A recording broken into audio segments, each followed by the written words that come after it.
As Steve Witkoff is expected to arrive in Moscow for talks with the Kremlin officials any day now, Andriy Yeremak, head of the office of the President of Ukraine, announced that this week may bring the chance to end the war. Meanwhile, Israeli President Isaac Herzog made his way to the Baltic states amid growing backlash against the humanitarian situation in Gaza. To discuss the latest in more detail, Louis Wierenga, lecturer in international relations at the Baltic Defence College, joins me here on World News Tonight.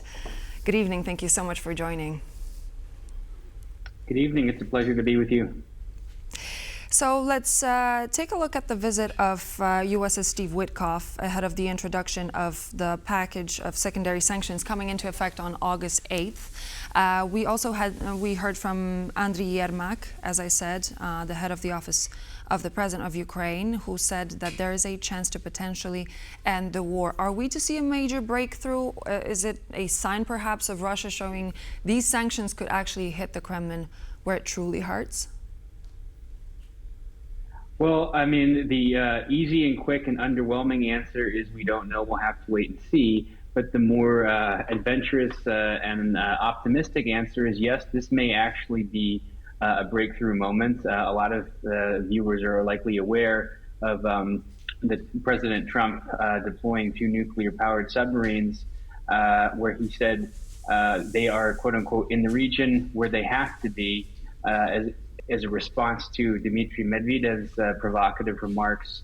And I think that there has been a very, steadily growing and paced frustration on behalf of the Trump administration with the quote-unquote peace talks and Russia just stalling and continuing to wage their war of aggression against Ukraine. At this point in time, the administration really wants to get it done. Now, after the next meeting between Witkoff and the Russian president, we may see more of the same, in which case I think that the Trump administration will be ready to actually implement crippling sanctions, and Russia has about 2 years left at this point in time before they are really starting to get in trouble economically.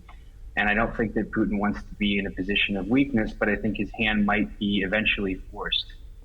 So earlier we've heard from President Donald Trump, and he said, quote, "They're wily characters and they're pretty good at avoiding sanctions, so we'll see what happens," end quote.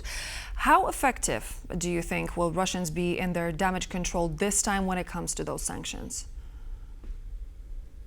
Well, it's getting harder and harder for them to, exercise damage control, because when you look at the Trump's second administration taking office in January, and with all of the appointments getting pushed through, and then with the U-turn on foreign policy, where they really tried to, as it appears to me, go a little bit easy on Russia and try to use talking, and they found out that just simply doesn't work. And all Russian experts will tell you that the Kremlin respects force, and so that's what's going to happen. And if there's going to be a package that gets put into place, especially considering how Europe has taken steps to really bolster their security and defense and really prepare for what nobody actually hopes will happen, but prepare for a security environment where Russia becomes more aggressive and maybe turns their sights into testing NATO countries. I think that they're getting pushed into a hole, but we'll have to see how aggressive the administration wants to do. Do they want to shut off the gas station, for example? And it seems that President Trump is really going to put a lot of options on the table. But I've said before on the show, one of the things about President Trump is that he really does not tilt his strategic hand. So he probably has a layered escalation for not getting what he wants. And what he has said repeatedly that he wants is for the killing to stop and for the war to end. And we are getting ready in the United States for midterm elections. And this is going to be, if they are successful, another check in the box for the Republicans as they get ready for a contested election in the House. So over weeks and months past, we've been sort of circling around the idea of ceasefire, of ending the war in Ukraine. But is, in fact, peace actually obtainable, or Russia will simply use ceasefire as decoy to regroup and strike again? What's your opinion? I don't think that peace is on the table as long as Vladimir Putin is in charge of Russia. Unfortunately, I think that history has shown that he has played the West and he has continued to move closer and closer towards his goal. And his goal is reorchestration of the security environment in Europe. So I think that the drawback for that is what will the Russians do next if they come to a ceasefire. I mean, the only way to achieve peace in Ukraine is to make sure that Russia is not going to be enticed to do something like this again. And all of the thinking, all of their actions, the whole ethos of their being leads anybody who is not buying into the Kremlin propaganda that they're just not going to act that way. They're not going to act accordingly. So if it stops, I think that they'll probably try and regroup. And I don't think at this point in time they are ready to test NATO, but European allies are preparing for that as they should. I mean, I was in the United States Marine Corps, and we had the saying, pray for peace, prepare for war, and that is what is going on. So I don't think that anybody right now trusts what they do. So the actions that need to happen are going to be a very robust and assertive gesture on a united Western Front that says, we're going to implement a mechanism so that Russia cannot do something like this again. And I just don't think that they are going to be willing to, in the medium to long term, accept that. Let's jump to our next subject. We know that Isaac Herzog, the president of Israel, is currently in Lithuania. He said that this visit is supposed to underscore the importance of preserving historical memory and combating alarming rise in anti-Semitism. Meanwhile, there is a massive backlash, like we mentioned here on the service before, when it comes to humanitarian situation in Gaza. What do you think Herzog is trying to achieve by the way of this tour of the Baltic states that he's currently on? Well, I think that one of the issues that I'm seeing not broadly discussed or indirectly discussed is cooperation between the three Baltic states and Israel. I mean, we are in an AI defense sector security environment where a lot of different countries and nations can learn from each other. So the Lithuanian president praised Israel as one of the leading countries globally in the defense and security industries and calling their experience invaluable.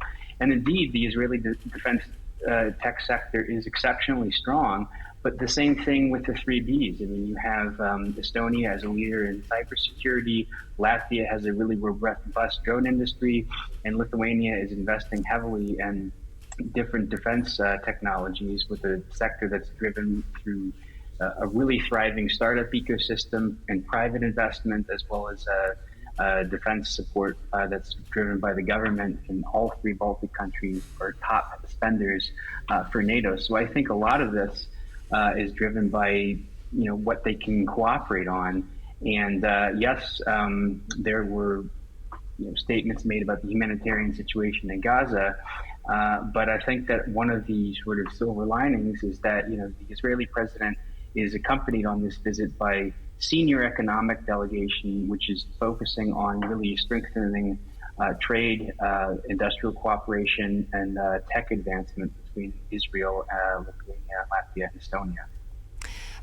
Our time is coming to an end, but I just quickly wanted to ask this last question. Do you think that because of the humanitarian situation, we're going to see a shift in alliances when it comes to Israel? That is... It's a good question. I'm not sure. Probably not. I think that, of course, if you look at what the British and the French government have done in talking about recognizing Palestine, there was a really good article recently in The Economist about this, and basically it concluded that it's up to the U.S. president, and of course that can be disputed, but the U.S. administration and the U.S. during the next administration arguably will be essential for negotiating this, and I don't really think that there will be a shift in alliances. Of course, the political discourse on this is very sensitive, but I think that if you look at, yes, there were protests, but I think that all of the Baltic states have a good relationship with Israel and with the United States, and the U.S. does with Israel as well. So I don't see a major shift in terms of actual policy coming in the near future, no. Thank you so much, Louis. Great insight as always. Thank you for joining me very much. Louis Wierenga, lecturer in international relations at the Baltic Defence College, was my guest. My pleasure. Thank you for having me. Thank you. And so this would be all for now here on World News Tonight. Thank you so much for joining. I'm Klaudia Czerwinska, and I hope to see you back in just a moment here on TVP World for more news and features.